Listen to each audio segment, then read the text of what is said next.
Et je remets ou pas? Oui, remets, tu peux remettre. Si vous permettez, 2 petites secondes, je vais remettre le fond d'écran. Voilà. On a besoin d'avoir ça. Très bien. Allez. Encore, plein écran, plein écran, plein écran, plein écran. Super. Là, c'est bon? Excellent. Alors, permettez-moi d'abord de démarrer en disant un grand merci à Pierre, à Upcycle qui s'est distingué sur Vivatech, qui est le plus grand salon d'innovation d'Europe. Ça a été une très belle rencontre sur le stand. Où j'ai dit, voilà, je veux comprendre cette machine, comment elle fonctionne et comment vous arrivez à réduire les déchets. Et donc, pour me présenter, moi, c'est Olfa Soukri, je suis cofondatrice de Hamamet Valley Hub, qui est un incubateur de start-up et où on est un agitateur d'écosystème. Nous sommes situés à Hamamet, qui est la première destination balnéaire du pays. À mes côtés, Lotfi Gebsi, qui est le fondateur, le CEO de HVH. Et nous portons ensemble… Laisse-moi un peu sur l'écran. Non, je te… C'est filmé, tout est filmé, c'est normal. On est pour la parité, mais on porte la même vision pour l'écosystème, essentiellement pour un impact RSE. Et on souhaite que les gens viennent à Hamamet, un peu comme la Silicon Valley, pour s'installer. Et comme c'est la première destination balnéaire et avec plus de 150 unités hôtelières, et plus de 200 de restaurants, on veut avoir un impact, un green impact, un impact écologique dans la ville pour un projet pilote sur tout le pays. Donc ça, c'est… Et là, nous sommes dans un cadre d'incubation, d'un programme d'incubation qui s'appelle le Tourisme 4.0, où il y a plusieurs projets de start-up. Ça va de tourisme culinaire au tourisme écologique, tourisme culturel, tourisme personnel et développement personnel, pet sitter, tourisme à responsabilité animale, flore, fun, et aussi de transformation digitale, de réalité virtuelle augmentée, et de produits nobles de bois, de design. Je crois que j'ai fait le tour. On a aussi Recycle qui est… alors, on a un projet sur la valorisation de déchets et la réduction de déchets. Et on a des projets contre le gaspillage alimentaire et mettre les produits de terroir en avant. Donc, voilà. Là, on a présenté et HVH et le cadre de l'audience. J'aimerais connaître davantage sur vous. Donc, si vous pouvez nous dire quelques mots, c'est qui Pierre? Qu'est-ce qui vous a ramené à Upcycle? Alors, est-ce que vous êtes marié? Je ne suis pas marié. Mais on va peut-être présenter Upcycle tout d'abord avant de me présenter moi aussi pour comprendre comment ça fonctionne et qu'est-ce que c'est en fait Upcycle. Donc Upcycle, c'est une entreprise sociale à utilité sociale et donc c'est une ESUS. Donc on est une entreprise qui a une mission sociale en France et on est reconnu par l'État français pour ça. Et donc nous, notre proposition, c'est de composter sur place. C'est-à-dire que le biodéchet, c'est le déchet par essence qui peut se composter sur place. Donc, moi, c'est vraiment quelque chose personnellement que je trouve très intéressant, puisque en fait, c'est une proposition d'économie circulaire qui est très locale. On ramène et on garde le déchet sur le territoire pour le valoriser in situ. Donc, voilà. Moi, personnellement, je suis à Upcycle en tant que consultant en économie circulaire. Donc, en fait, j'accompagne les différentes structures qui veulent mettre en place ce type d'équipement. Pour voir quels équipements elles auraient besoin, quel type de machine, puisqu'on a différents modèles en fonction des différentes tailles de gisements à valoriser. Et on a cet accompagnement amont qui se fait pour que la solution qu'on propose soit bien adaptée à notre client. En fait. Donc, ça, c'est toute la première proposition qu'on fait. Ensuite, Upcycle, c'est aussi principalement des composteurs électromécaniques. Ça, c'est les machines qu'on vend, que vous avez pu voir sur le stand Vivatech. Alors, je suis désolée, mais il y a un écho, on vous entend assez mal. Est-ce que vous pouvez… Non, non, ça se passe chez vous, Pierre, hein, je suis désolée. Vous êtes sur écran, vous êtes en train de parler sur écran. Est-ce que vous pouvez enlever… Alors, tout à fait. On va voir ça. Le casque est passé en normal et non pas en… Non? Est-ce que c'est mieux? C'est beaucoup mieux. Yes. Alors, je ne sais pas, vous êtes où, mais en tout cas, il vaut mieux avoir la voix libre et libérée. Là, on vous entend beaucoup, beaucoup mieux. Donc, on va peut-être… Ok, super. Voilà. Upcycle, du coup, c'est des composteurs électromécaniques. Donc, en fait, un composteur électromécanique, qu'est-ce que c'est? C'est une grosse cuve, en fait, dans laquelle on a une vis sans fin qui va venir tourner et agiter les biodéchets, en fait. Et du coup, le fait qu'elle agite les biodéchets, mais en très peu de temps, en fait, ça va venir dégrader la matière. On va pouvoir avoir un compost frais, donc c'est-à-dire qu'il nécessite encore un peu de maturation après, en 2 semaines au lieu de 6 mois. Donc, c'est vraiment un gain de place, un gain de temps dans la valorisation et un impact qui est direct et concret. On peut le visualiser en tant que personne qui fait son compost, puisque en 2 semaines, on a un résultat très, très concret. On a transformé son déchet en compost qu'on peut réutiliser sur des cultures par la suite. C'est énorme, ça nous laisse sans voix. Après, donc nous, c'est la proposition qu'on fait, c'est à la fois la proposition machine en tant que valorisation et la proposition surtout d'accompagnement, puisque c'est quelque chose qui est essentiel pour que le projet fonctionne et qu'il puisse se mettre en place.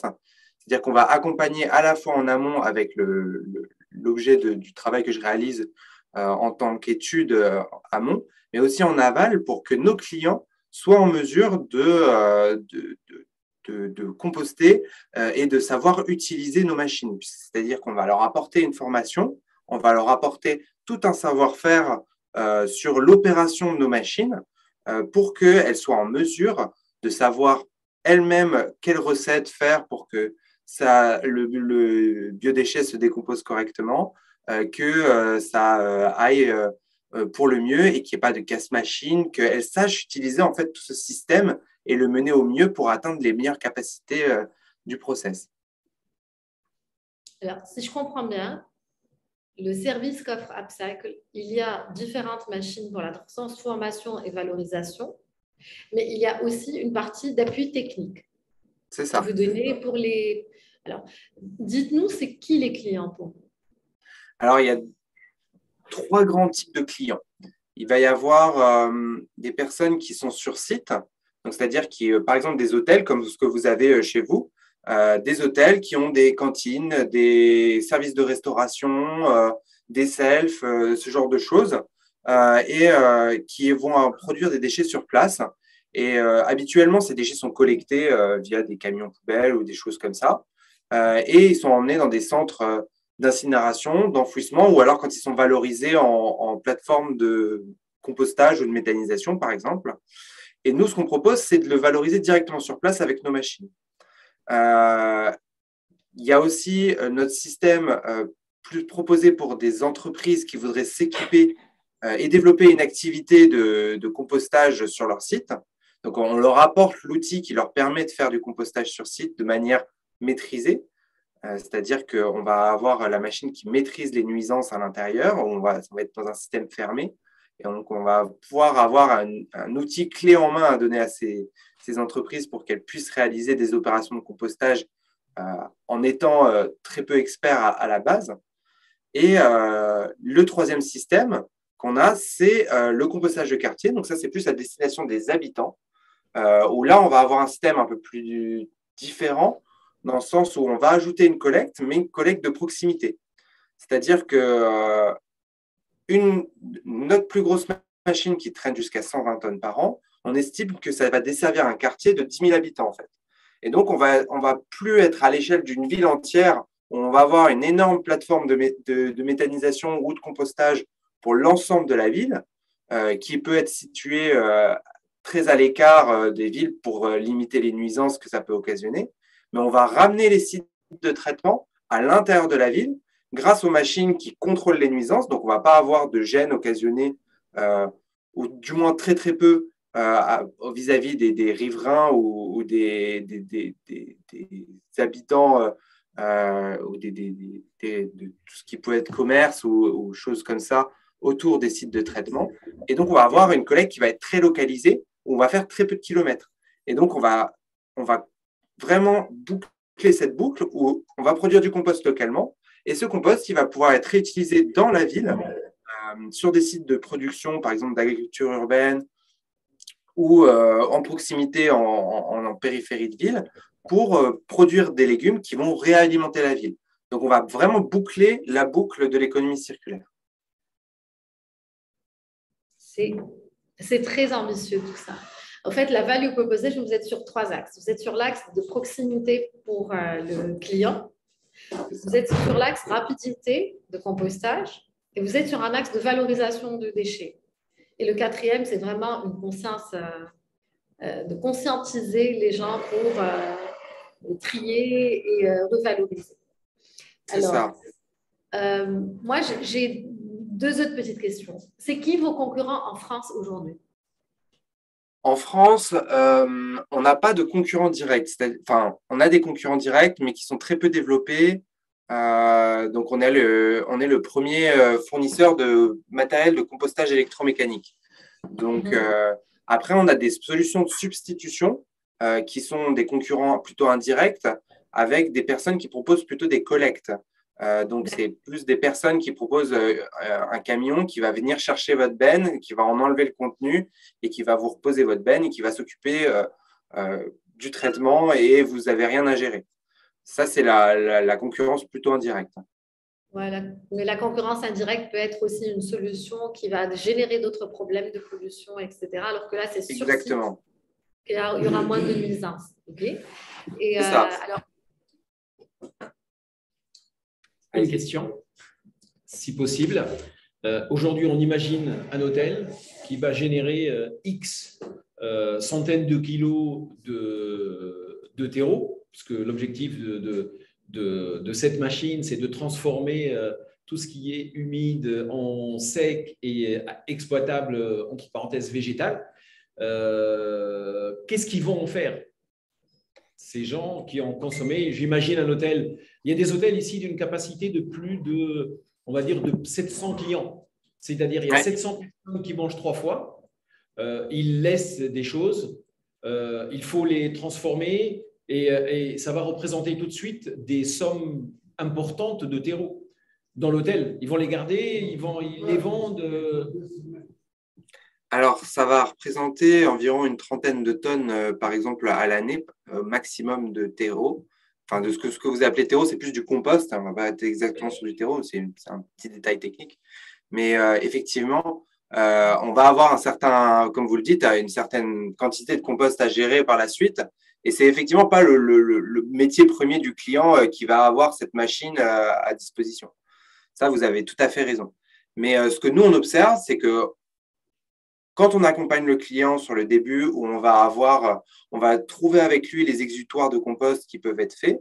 Des fois, c'est une création d'activité pour l'hôtel lui-même, c'est-à-dire où il va installer des toits végétalisés, par exemple sur le toit, où il va cultiver ses propres légumes avec le compost qu'il produit de la part de ses clients.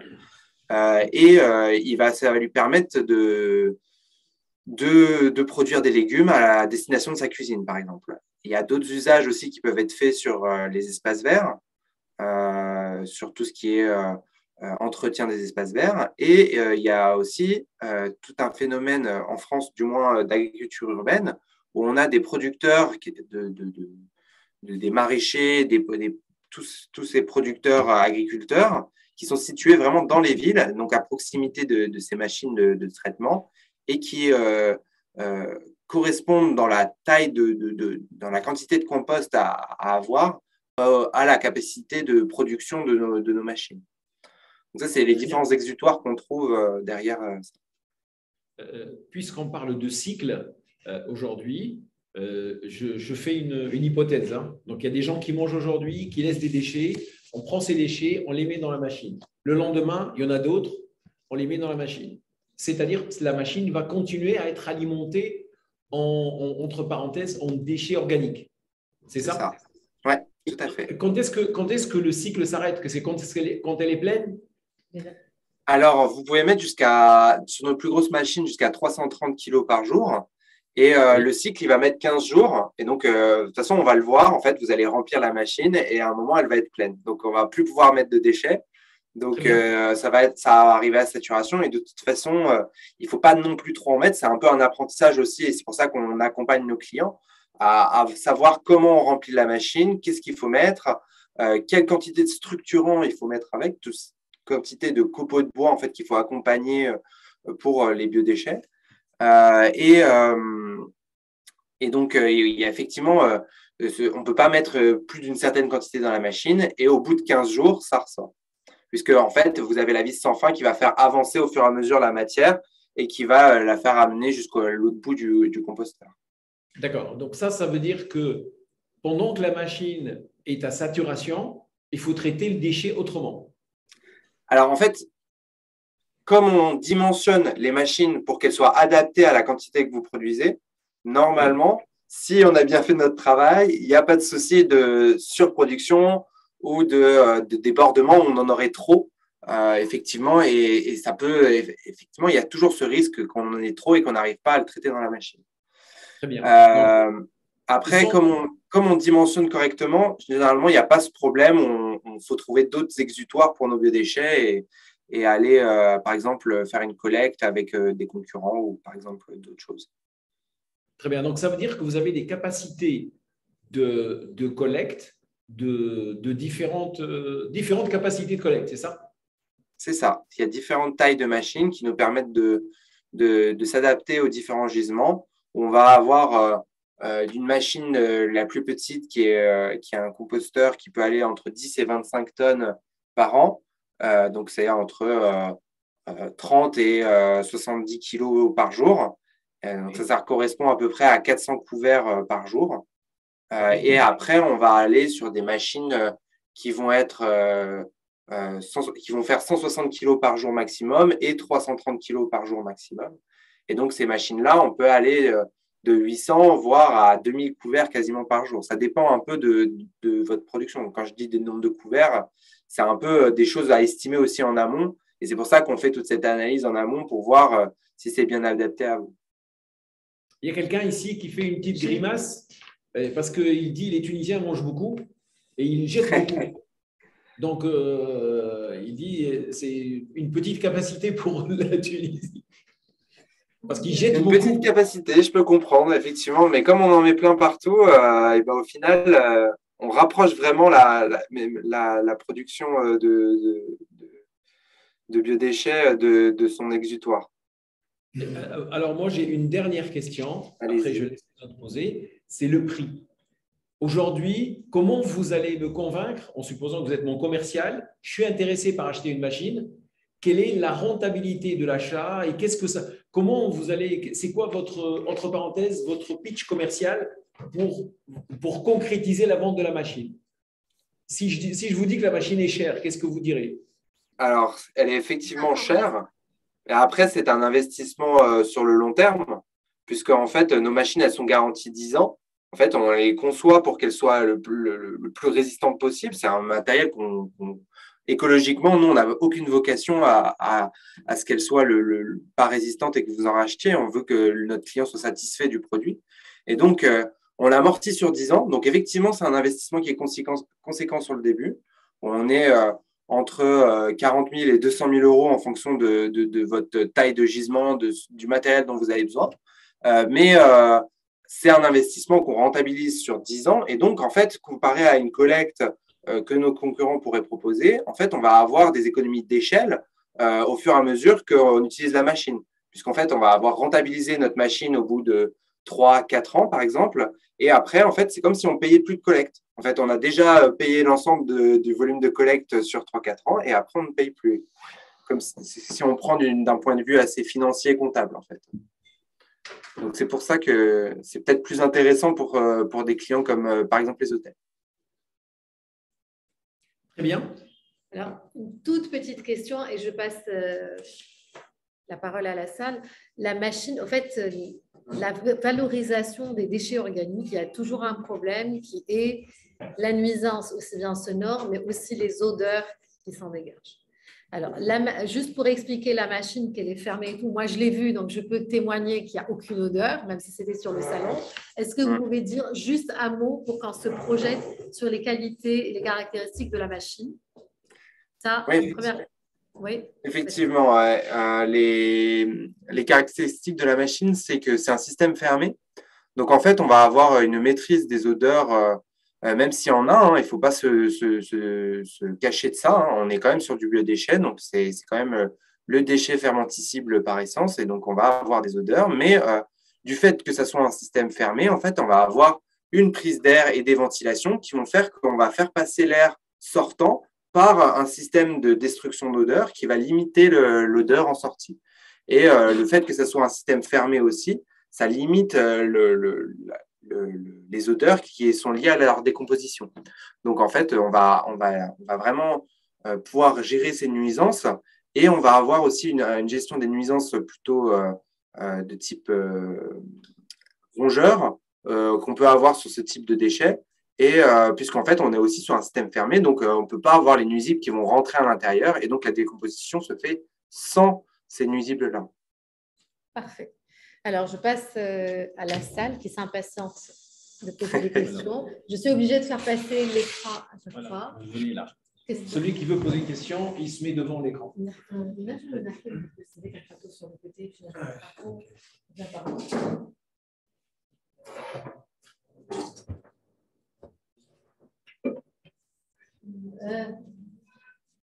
Qui veut poser la question?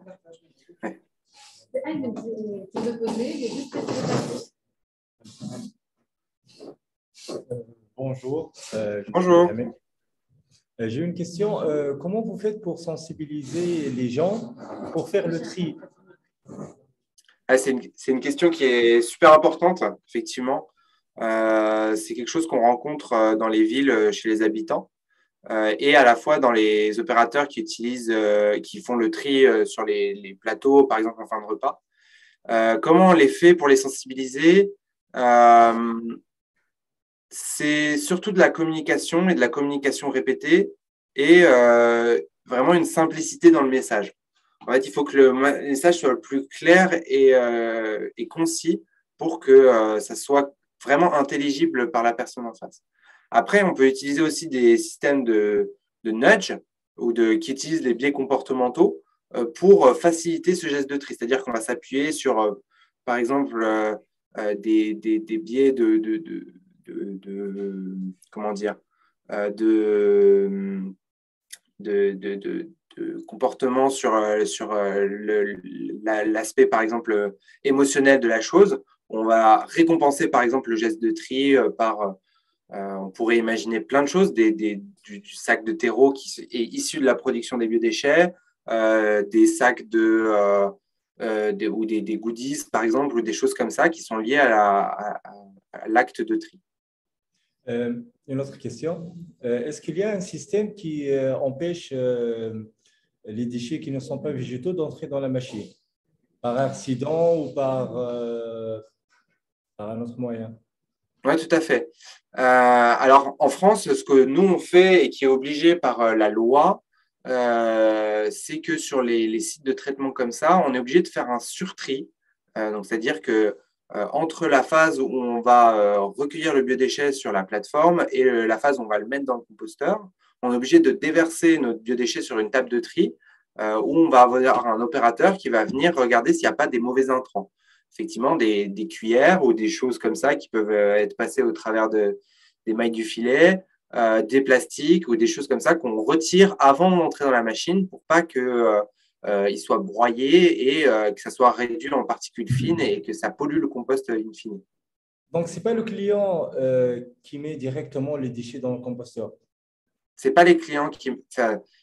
Quand on est sous forme de quartier, c'est-à-dire que c'est les habitants directement, et ben, les habitants vont le déposer dans un point d'apport et il va être collecté par l'opérateur.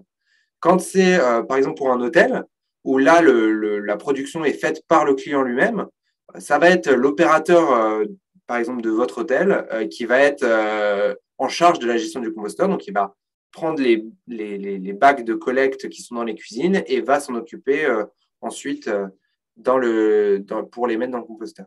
Donc, si j'avais bien compris, donc il y a toujours l'aspect humain qui fait le tri pour le mettre dans l'appareil. Toujours, oui, effectivement. C'est un peu une phase obligée, effectivement. Sinon, on ne sait pas ce qui en sort. Merci. Merci à vous. D'autres qui veut poser une question?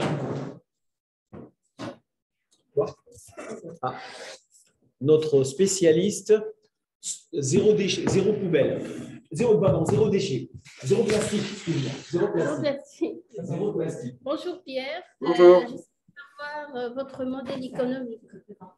Je suis Saleh, mon projet s'appelle Arecraft.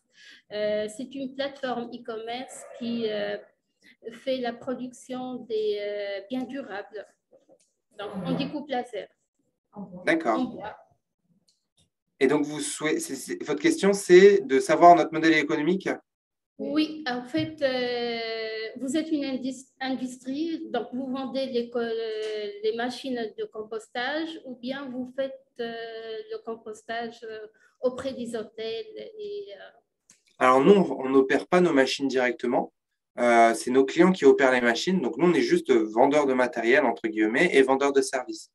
Donc, en fait, on va avoir toute une partie vente des composteurs, vente tout du matériel à côté, les bacs de collecte, les tables de tri, les verseurs de benne, tout ça.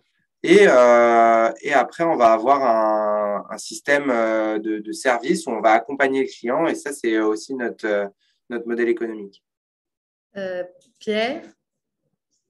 Oui. Oui, tu es encore là, mais la réunion, je dois la prolonger, donc on va donner 10 minutes de plus et après, sinon, je t'envoie un autre lien. D'accord, ça marche.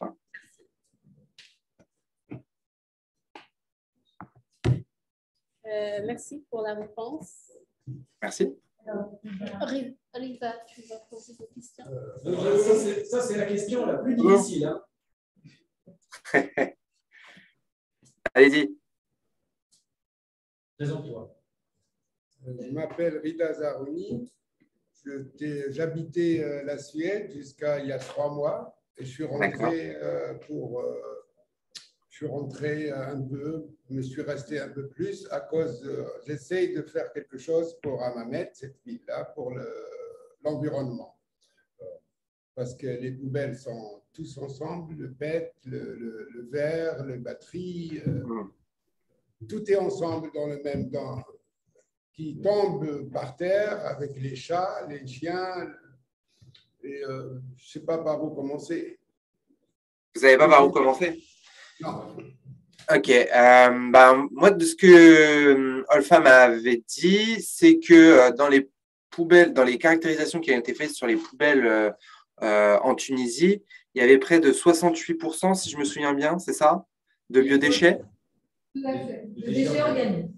De déchets organiques, voilà. Donc, 68%, c'est quand même 2/3 des poubelles. Hein. Donc, c'est quand même un énorme gisement. Nous, en France, on en a 1/3 seulement. Donc, vous avez vraiment une quantité de biodéchets qui est énorme. Et si vous commencez déjà par sortir cette masse de biodéchets que vous avez dans vos poubelles et que vous la mettez en valorisation, que ce soit de manière locale comme nous on le propose ou par des plateformes de compostage plus conventionnelles ou de méthanisation, vous arriverez déjà à réduire votre impact carbone, vos impacts sur l'environnement plus globalement aussi, sur tout ça. C'est un truc colossal, de toute façon. C'est un truc colossal, hein. À commencer à faire le tri à la maison pour mettre une pile ou le carton, il coûte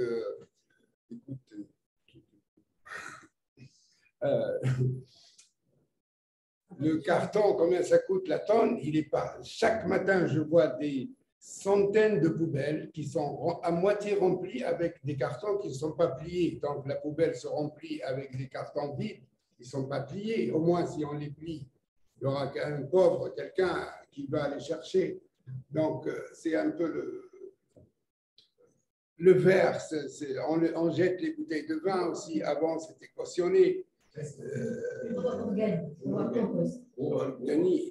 Mais le problème est… Le problème est bien plus global, je suis d'accord avec vous. Et c'est plus un mode de consommation qui est à changer. Après, sur les autres déchets, c'est vraiment… il y a un système de réutilisation qui doit être mis en place où, effectivement, par exemple, sur le verre, la consigne est plus impactante sur l'impact environnemental que de casser les bouteilles pour en reformer d'autres avec du verre recyclé de cette manière. Ça coûte très cher et ça coûte très cher en énergie surtout. Et alors qu'on pourrait mettre en place des systèmes de consigne. Effectivement, et après sur le carton, c'est aussi une solution qui est une demi-solution. Le recycler, c'est quelque chose qui est intéressant puisqu'en fait, c'est un déchet qui est assez bien recyclable. On va avoir très peu d'impuretés et très peu de problèmes de carton souillé, mais ça nécessite quand même de l'énergie. Avoir des contenants tels que la consigne sur le verre, mais sur d'autres emballages, c'est aussi quelque chose qui est très intéressant. Il y a des systèmes en France qui se montent aujourd'hui, et je pense que ça pourrait être tout à fait adaptable à ce que vous faites en Tunisie aussi. Ouais. Est-ce que vous pouvez venir construire des composteurs en Tunisie? Oui. Venir construire les composteurs en Tunisie, c'est pas d'actualité, mais Et vendre pour tous les hôtels et l'Afrique. Oui, ça c'est possible par contre, oui, tout à fait. C'est du business, il est constructeur d'appareils. Il vient les faire ici, c'est moins cher. On a de la main-d'œuvre. Bon, elle n'est pas très bonne, mais on… Non, mais… Pierre, s'il te plaît, j'ai besoin de savoir autre chose. Je sais, ce qui m'a séduit sur le site aussi à Visatech, c'est qu'il y a une solution par personne, par famille, par ménage, que vous vendez aussi des composteurs individuels. Est-ce que tu peux nous en dire davantage et surtout en termes de coût? Alors, les composteurs individuels ont de plus petites capacités en tout cas. On en vend, mais ce qu'on vend surtout, c'est le système de collecte pour les habitants. En fait, on ne vend pas le système C'était la borne d'apport plutôt qu'on vend. Ah, ouais. C'est pas les composteurs individuels à mettre au fond du jardin. C'est plus la borne d'apport et avec un système de collecte. Donc, c'est quoi que vous vendez? Vous pouvez répéter? C'est une borne d'apport volontaire connectée. Et donc, en fait, c'est une espèce de poubelle intelligente. Non, pardon, répétez. Une borne d'apport volontaire. Borne d'apport volontaire. C'est-à-dire que moi… C'est comme les conteneurs à verre. Comme les conteneurs à verre, en fait, ce que vous avez pour les conteneurs à verre où on va venir jeter son verre, mais pour les biodéchets. Et donc, cette borne, elle est connectée, donc elle est verrouillée et on peut venir la déverrouiller à l'aide d'un code qu'on peut obtenir en se connectant sur une application en ligne où on s'enregistre et on obtient son code. Et donc, en fait, ça permet d'avoir de la remontée de données et de pouvoir savoir qui a ouvert notre poubelle et combien de fois on a ouvert la poubelle. Et donc, ça nous permet aussi d'assurer la sensibilisation, on en parlait tout à l'heure, et donc ça nous aide là-dessus aussi. Et ça permet de collecter les données pour connaître le volume de chaque personne, de ce qu'il dépose et quand? C'est ça. On a ça de manière anonyme, hein, puisqu'on respecte toujours l'anonymat des personnes, mais on va pouvoir faire des statistiques globales sur l'efficacité de notre système et plus avoir des simples poubelles dont on ne sait pas la quantité exacte, dont on ne sait pas le volume exact qu'il y a dedans. Et on va pouvoir avoir ce système qui va être entré dans la machine et on va avoir cette remontée de données qui va nous permettre de visualiser sur une interface pour le client tous les impacts qu'il peut avoir grâce à ces systèmes. OK.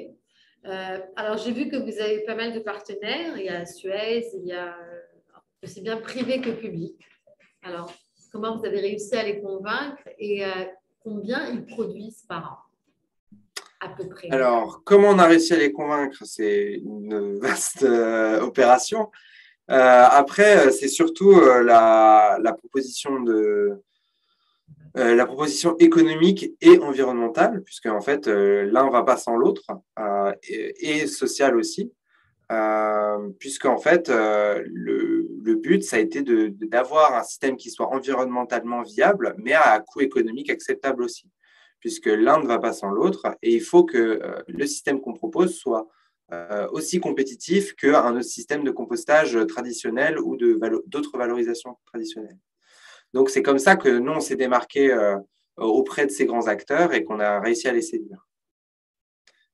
Et la quantité, votre deuxième question sur la quantité produite, c'est des quantités qui varient selon les clients, j'ai envie de vous dire, mais on va être sur la quantité de compost produit, on va être entre 60, entre 10 et 60 tonnes par an, par site. Alors, moi, j'ai juste une question, excuse-moi, tout à l'heure, j'ai zappé. La borne d'apport volontaire, vous la vendez? Oui, tout à fait. On la vend. C'est à quel coût? C'est quoi la configuration? Alors, il y a l'objet physique, donc la borne en elle-même, et il y a tout un abonnement et une maintenance au service qui est proposé, le service en ligne qui est proposé, où on va avoir une maintenance applicative et un hébergement des bases de données clients qui sont enregistrées. Très bien. OK. Mais juste